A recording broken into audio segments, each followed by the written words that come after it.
my name's Melissa Newman. Welcome to my channel if you have been here before, and welcome to anyone new. So this channel is about breaking the silence on death and dying and the experiences associated to grief and loss.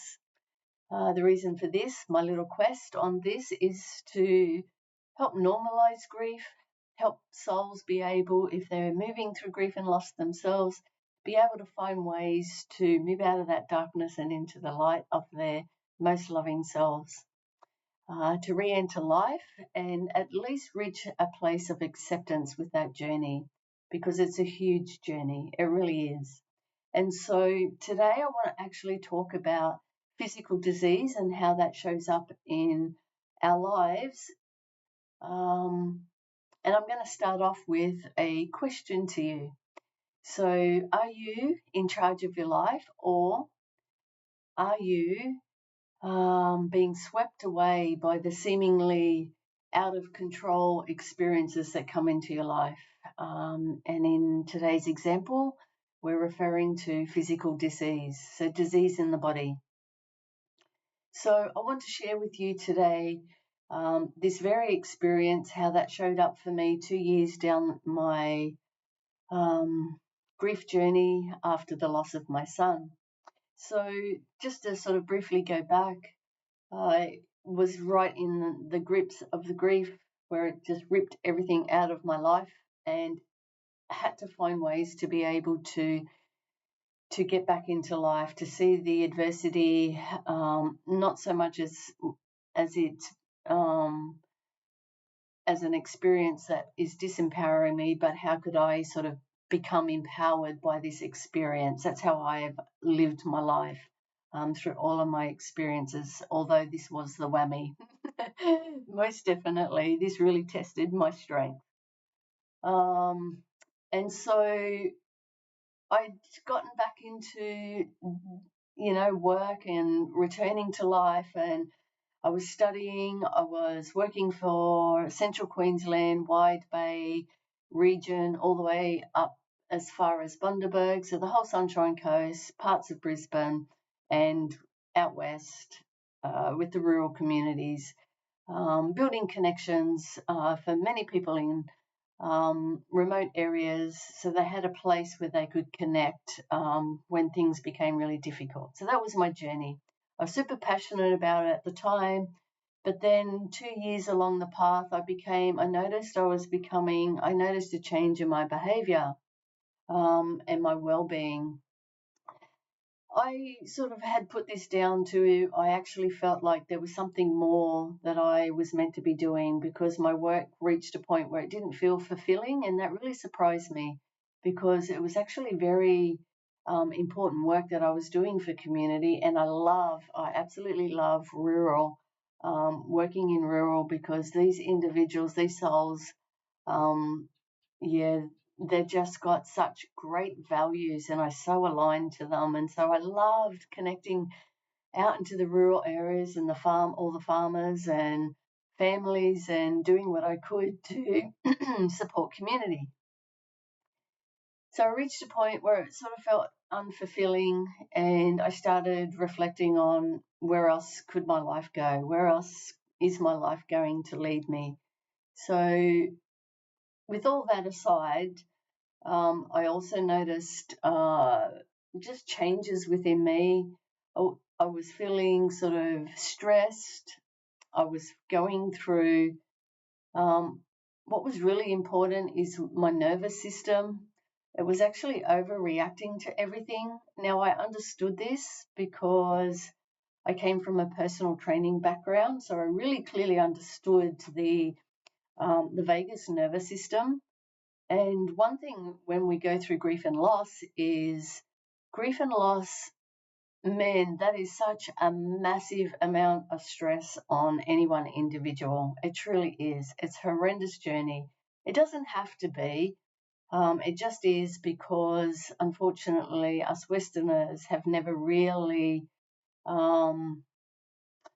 we don't really want to talk about death and dying, and yet it's such a normal experience of life. So without getting into all of that, the heightened level of stress that comes from grief and loss is horrendous. And it's horrendous in the sense because it goes on for such a long period of time. It really does. So it's not just a stressful event that can sort of, maybe disappear in a couple of months, say due to work or maybe even some other life experiences. This grief journey, because it can last for 2, 3, or more years, it's not healthy if it goes longer than really one. If we're sort of, still unable to return to life, then that is reason for concern, that maybe some other measures need to be taken to address the broken heart. But you can actually see from what I'm trying to explain is that the length of time on a timeline of stress that the body's under, it just throws everything out. And so here I was in my grief experience. My story was surrounded around a lot of shame and blaming. I got that was external shaming and blaming, either in community, friends, strangers, because suicide is not is also a taboo topic. And so this actually silenced my grief to a certain degree, most definitely, because when at times I thought I was safe to communicate, if someone asked, "Oh my God, how did your son die?" Not that really people should be asking that question. People anyway, leave that there, park that one. Because of that experience, there's a lot of judgment that comes with that, and I'm okay with that now because I understand it's just due to lack of knowledge and a lack on people's part to actually try to understand that story. Because I even got told, for an example, oh, you get told heaps of stuff. Told it's selfish. Told that people are weak. And the story goes on, but that's not what this is about today. So anyway, there was a lot of shame and blame with my story. And so I really did not, even when I thought that I could trust people and I thought that I felt safe to actually be a bit more open about my story, I was surprised at times. And then in the end, I just stopped talking about it, even to the point that I never even told people that, like, it could be just like the most general conversation with people when someone just candidly within a workplace might say, "Oh, how many kids have you got?" And all of a sudden, I don't know how to answer that question because I'm like, do I actually go into this and say that one son's passed, one's alive? And when and at times I would share, and then it's just like that was the worst thing I could have done, and I was just absolutely gutted inside the cruelty that I felt. So I silenced. I no longer, if people told me or asked the question from that moment forward, I had to actually have a strategy not to answer that question. So I'd either say, "I've got 2 sons," and I left it at that and tried and hoped that further questions weren't asked. So it's just even in the most simple and most, candid conversations, common questions people ask just for general chit chat. But I had to be really on guard to have some answers prepared for those normal, just everyday kind of questions. How's the weather today? You'd think that'd be a simple question to answer, but not when it comes to grief and loss. So anyway, I silenced my grief because it was safer for me just to keep it within my own space, and that's what I did. I had processed a lot of things myself because I understood how to do that. That was my work, working in mental health. I knew the signs and symptoms and knew if anything that was coming up, I knew that it was important to work through. So I did have I guess, a bonus skill, knowing how to see the signs when maybe you're moving closer towards depression or what have you. So here I was, um, 2 years down the path of my journey with the since the passing of my son, and noticed that my well-being was starting to get affected and wasn't feeling happy in my work. I noticed I was starting to pull away from more and more from people and socializing. I just didn't get the joy out of that anymore. Didn't feel a lot of the conversations to me didn't feel genuine and real, and I was just like, I kind of gave up a little bit, and spent a lot of time in nature. Actually, that's my definite go-to is nature. So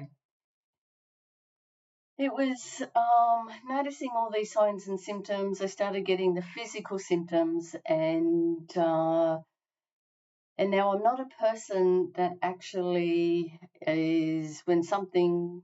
If I was to get sick, I don't. I'm not one to rush off to the doctors to panic, kind of go have and find out, oh my God, what's happening. I've never been that person, never been a person to take medication. Even if I had been to doctors, it would have to be pretty serious for me to take antibiotics or whatever, what have you. Just have a drink of water. So that's just not me. Don't even take Panadol, even if I get a headache, because I know we need water. So it's like, oh, I haven't drunk much water today, so we go get the water. That's my first point of call. Actually having a look at what it is that's coming through that I'm being shown. So knowing these things and working on my property at Yandina, that required a lot of work all the time to maintain the property, a lot of physical work. Normally wouldn't faze me, and it's something that I enjoy doing. But what I noticed was all of a sudden, just, yeah, doing what I would have normally done started becoming a real chore. I started getting really fatigued. And initially I thought, oh, must be a bit tired today. But then over time, um, continuing on, not really having a look at what was going on potentially within my body, I started then getting almost to the point like I was nearly passed out one day, and that was my wake up. I'm like, okay, I need to probably get a blood test then. So I went off and got my blood test and didn't think, I just thought it was going to be low iron. And that's normally the case when it gets pretty low. And anyway, I'm sitting actually got called back to the doctors. So I had the blood test. They called me and said, you need to come in immediately. And I was like, okay. So I went back in, and that's when I was told that I had autoimmune disease. So this is 2 years after my going through horrendous grief journey. And when I left the doctors, he actually even said at that point, he goes, you need to immediately, he rang up on the spot actually to get me a spot to see a specialist, and got me in immediately.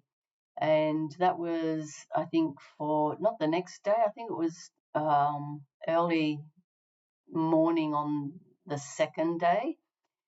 And anyway, so I went home, and I was driving home, and I was like, oh my God. And I was starting to process, like, what the hell? Like, no way. How could I have just gone through the most horrendous experience of grief and loss? I literally had pulled myself out of that experience and returned to life, and I was in a pretty good place. And I'm actually pretty proud of, yeah, how I was actually able to even return to work. I actually returned to work within 4 weeks, because I couldn't be, one, I needed to keep my mind active, but I know many people won't return for months to work. Anyway, And the work was actually joyous for me because it was outdoor guiding. So I guess being in nature, it was going to be healing for me, although every day was a struggle to be there. So I was thinking, no way, I'm not accepting this. I've literally just gone through felt like war, um, like it was horrendous, and I was just like, how could this be happening? And anyway, so I was dissecting that, and I was just like, you know what? I remember I did ring my other son and let him know, and he's always super positive, just like me. I must have brought him up. I think I instilled some of that in him, most definitely. Anyway, because I sort of what I believe for myself, I always carried through for my children. Um, and they definitely would have seen me as a very positive role model. And well, I know that anyway. Um, and I was just like, at first, I was just like, yeah, holy crap. And then his positive, yeah, feedback was just like, yeah, you're friggin' right. I'm not going to accept this. And so I actually refused to accept that I had autoimmune disease. So with that choice in that moment, I was just like, am I going to go see this specialist in a day and a half? Or what am I going to do? And it's like, well, I could go and listen to what they've got to say, but you know what? I actually don't need to hear a narrative that's more than likely just going to tell me like doom and gloom. So I made a choice in that moment that I was going to actually change this. I actually made absolute 1000% was not going to accept autoimmune disease. Never, ever, ever on my life journey from this day forward. And so I set out to research as much as I could about the disease. I set out to change my diet even more drastically, even though it was pretty healthy. I don't hardly ever drink. I don't it was clean. I had a clean diet already, but this was a serious diet, let me tell you. And anyway, so in my journey for research, this was amazing because this actually also empowered me more to believe in myself that me as a human, I had the power to change this. And so I found an individual who had written a book about autoimmune disease. And this lady, I was so glad to have found her. I ended up sitting for 4 days and reading her book. It was thick. It was like this. It was so huge and so in depth. It had scientific knowledge plus and medical knowledge plus holistic health well-being information. Now, the reason why I love this woman was because she was an actual doctor. She was also a lady, sounded very similar to me, thrived on exercising every day, running marathons, and just really grabbed life and enjoyed every moment outdoors, working, having great jobs, etc. And she was literally, about to lose her whole career. And she was the same. It was just like, what the?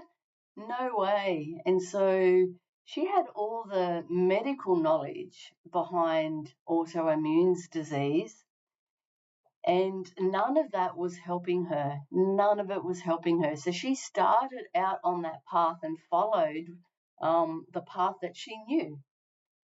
And she was getting worse, and she was in a wheelchair, and she lost all mobility of being able to do what she loved, which was climb mountains, like me, and run and exercise, da da da.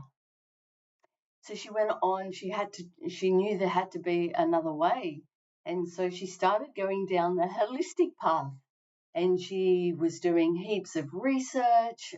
Even her colleagues told her that she was crazy and what on earth are you doing? You just need medical treatment and this is just going to be your life. And she said, no, it's not going to be my life.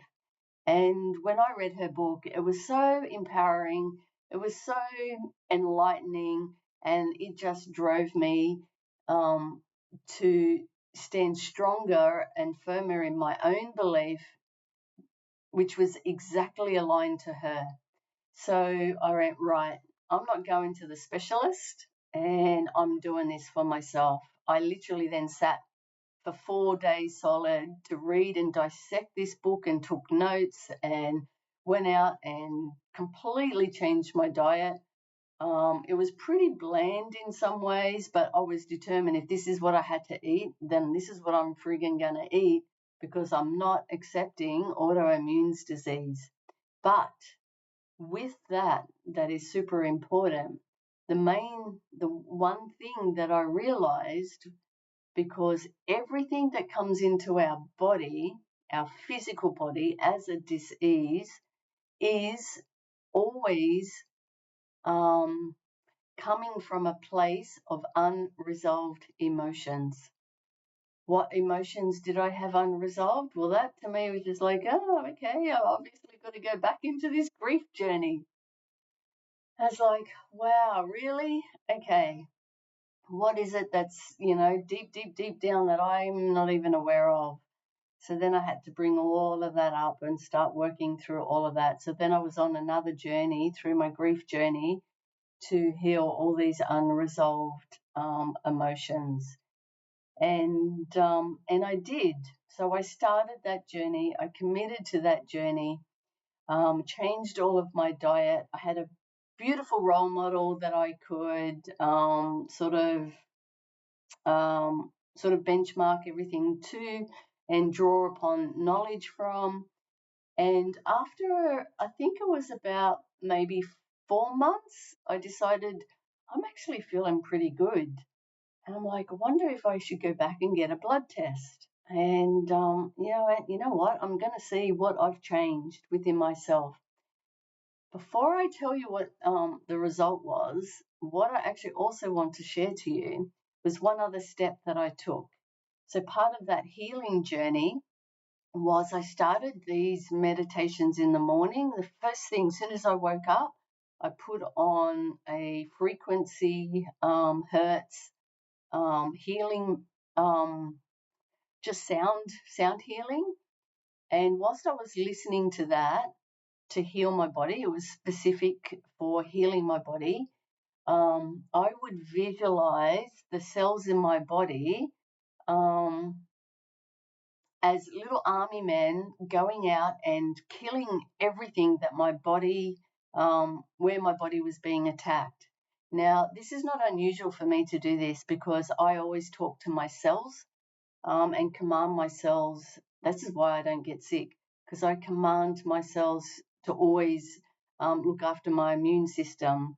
And anyway, so that to me was a normal process because that's what our cells do. I learned this in my personal training days, how our cells, based on the foods we eat, emotions we think, and the thoughts we think, the emotions we feel, the thoughts we think, actually create healthy cells, or they can create destructive cells. So I already knew that, and so this visualization I did morning and night, and I literally visualized the army man killing off and destroying all of the whatever bacteria, parasites, whatever was in my body, cleaning up my bloods, etc. And then every moment throughout my day, just powerful affirmations, and I might have stuck to one affirmation, whatever resonated for that day, and I just kept saying it and just repeating it over and over and over again. So 4 months down the track, I was starting to feel good. I was starting to feel a bit happier. And I thought, you know what, it might be actually worth to go back and get a blood test and see what's changed. And so I went back to my original doctor, whom I don't go back to and see anymore. And I went back and asked for a blood test, and he's like, oh, I haven't seen you for ages. Not really. It was really weird, actually. But anyway, and he was like really curious, how are you? And I said, so I brought up the topic. I said, I actually never went and saw the specialist and waited to see what he said. And he looked at me, he's like, really? And he's like, okay. And then he sort of just sat there more curious. And I said, I've just come today to get a blood test because I want to see what my how my blood test results, how they differ from 4 months ago. And so then he started talking to me, asked me what I had been doing and all that sort of stuff. And I told him he didn't really agree. I could see that just by his body language, which didn't faze me anyway. I only wanted the results to see what I had changed within myself. And yeah, and anyway, so I got my blood test results back. I had to go back and see him, and he was blown away. He was literally like, I don't believe it. He goes, I don't know how that has changed because literally what he had told me, his diagnosis at the time was straight away see the specialist. But he said if you don't actually go see anyone or do anything about it, because I think at that point I was like, really? Like, how serious is this? He said, well, if you don't do anything, he goes, I guarantee you will be ambulanced to the hospital in emergency services because you're you're close to needing an infusion. So that was the seriousness of his medical diagnosis. And I knew in my gut at that point, well, within, I guess, driving home and sort of reflecting on me and what I believe and the choice that I made, where I was not going to accept autoimmune disease and took everything into my own hands to change what I needed to change. It makes sense, right? I had unresolved grief. That that to me was okay. Let's look at this and let's do some more healing. Let's see what's upsetting me, what hasn't sort of come out and been released. Lots of days of tears. The amount of tears that I have cried over that journey is a wonder if there's any tears left in me, I tell you. Anyway, and lo and behold, yeah, my bloods were good, my iron levels were up, and everything was clear, and I was just like, yes. So that moment seriously confirmed to me what I already knew and what I was already practicing, by not always jumping to medications as the first point of call, not even Panadol. Um, and that belief, that moment could have had such a different outcome. It was either we're going to go down this path or we're going to go down this path. I'm either going to live a probably limiting life with autoimmune disease, or I'm going to empower myself and I'm going to have a healthy life, and I'm going to resolve all of the emotions and move out of my grief and come into a place of personal power. Two choices. We have these choices every moment. This is what I taught my boys growing up. You have two choices. I never made their choices for them, as in disciplining my children. I always taught my children you have two choices. This choice that you make is going to have this outcome. This choice that you make will have this outcome. Now and this is how I taught my boys, and this is how I've lived my life.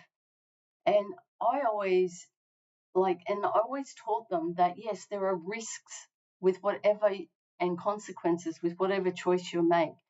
But if you make the choice and you understand what the risks are, but you make your choice anyway, then you're more likely going to accept the choice and the outcomes. This is how I taught my children. And so, yeah, just this empowering position to always choose empowering choices. We don't always have to believe what we're being told. We really don't. Because what I know as human beings, we are so phenomenal. This body is phenomenal what it can do. It really is a powerful machine. Like, wow, what is actually going on that allows us to live in this life is just amazing. I've always loved the physical body when I was in my personal training days, and loved what I could do to create with my physical body through exercise. And yeah, so I was so proud of myself that I actually, and even to this day, that I did not accept that as my story. And this is what's really important with grief and loss, is if we always have a choice. Yes, grief is not fun. It's horrendous. It causes so much stress on the body. It throws out your nervous system that must be addressed. That's something I actually address in my work, is healing the vagus nervous system for people, my clients. That's super important because that has a major effect on your life moving forward. And that's probably the one thing that keeps coming back and affecting you and your well-being due to the amount of stress that you've gone through. So here I am now, probably, I think that experience happened three and a half years ago, I think, from memory. And I haven't been sick since. Oh, I can't even say it. 6 cents. Wow. It's my sixth sense that I trust. It's my intuition that I trust. So I'm being told that it's our intuition that we must trust. Our bodies have an innate knowing. We know what's true for ourselves, but we keep giving our power away to everything else, everyone else. We keep giving our power away by asking other people how to do things, what to do. We're giving our power away, like, to technology. Like, we want to learn something. Most times people won't go out to research. They'll just ask a question on Facebook. Like, literally, we give so much power away. And what other example I want to bring forth, so I don't get too lost on this story because we're at 33 minutes, is I'm not the only one that thinks this way, because there's many people that have experienced cancers and have completely cleared that from their being completely by changing their life around. Louise Hay is an absolute amazing lady who has left this world such a legacy that will continue to help people. I never really got into Louise Hay, but she actually came into a dream recently, and so I started sort of having a look at her work. And talk about a phenomenal woman. She literally has done the exact same thing. She had to really turn her life around from her horrendous abuse as a child all the way up until age 16, I believe, if I'm correct. It was up until that's when she left home and she was able to leave those experiences. But she also got diagnosed with cancer, and yeah, she was just, like, taken back a step with that, because it was just like, really? Where the hell did that come from? Because she'd done a heap of healing and she was already working in that healing space to guide others in doing the same. And she is an absolute embodiment of empowering ourselves to change our lives, even through physical disease. So I really encourage you, if you're really finding things challenging, she has heaps of information that can, just through affirmations, through her book called You Can Heal Your Life, because absolutely you can. We have the power to heal our lives. I know it because I've done it. I've actually done it twice. There was another experience that came up. Um, uh, over 10 years ago, maybe 15 years ago, and that was just unresolved childhood trauma and family trauma that hadn't been resolved, that I needed to go through. And once I went, okay, what is this, and what are the actual emotions surrounding this, I worked through it, and that's never repeated itself as a disease. So my message today is I really want to empower you to, yes, it's okay, we do need the medical professions because they can give us information that will help us on our journey if we come into those circumstances where we need medical support. However,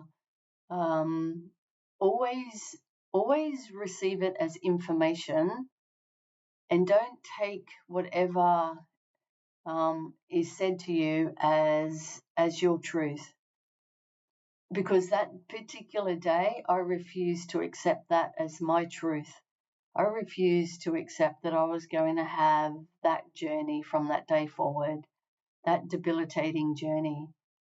So know what your truth is and follow your gut instinct.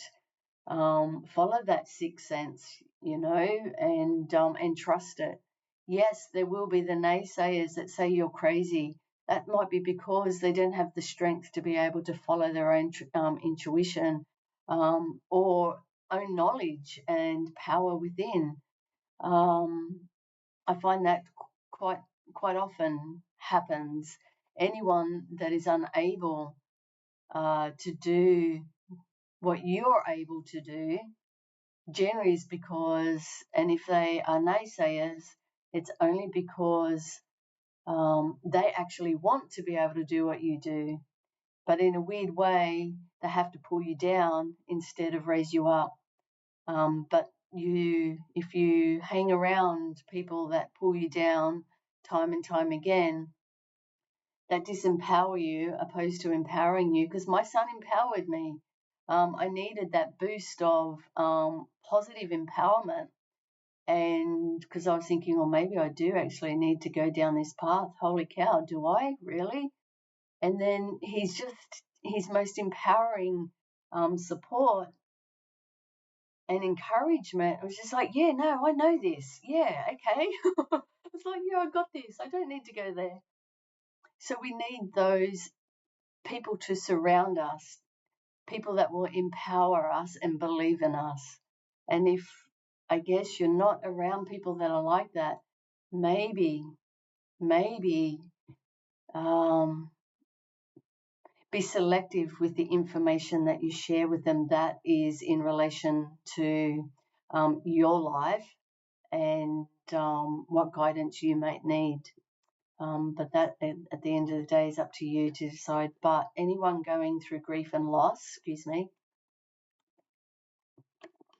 anyone going through grief and loss, if you're starting to notice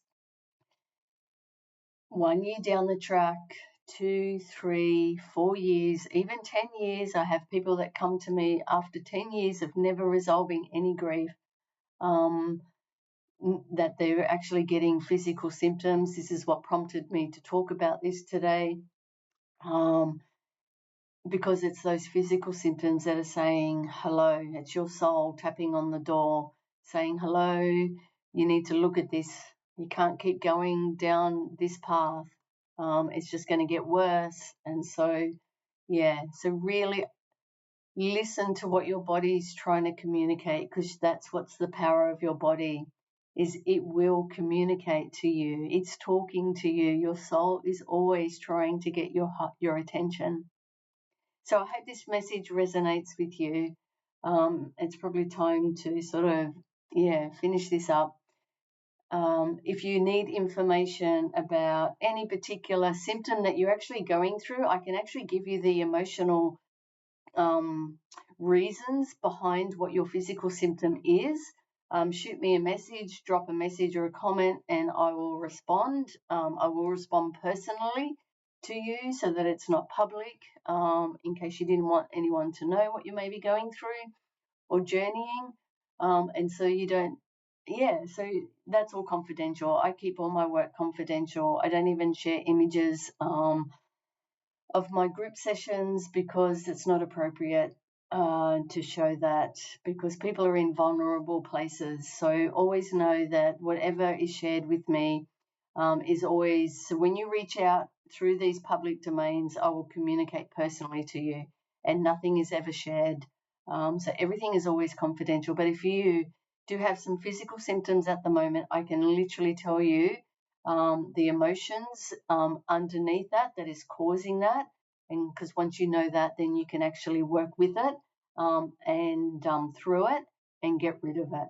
So I hope you enjoyed this message today. And any links that I feel are important, I'll pop them below. And I send you all much love and hope that you are, yeah, I don't know, just send you much love. Much love. Thank you for being here. Please like, share, and spread this message if you feel this would be helpful for someone else. Thank you.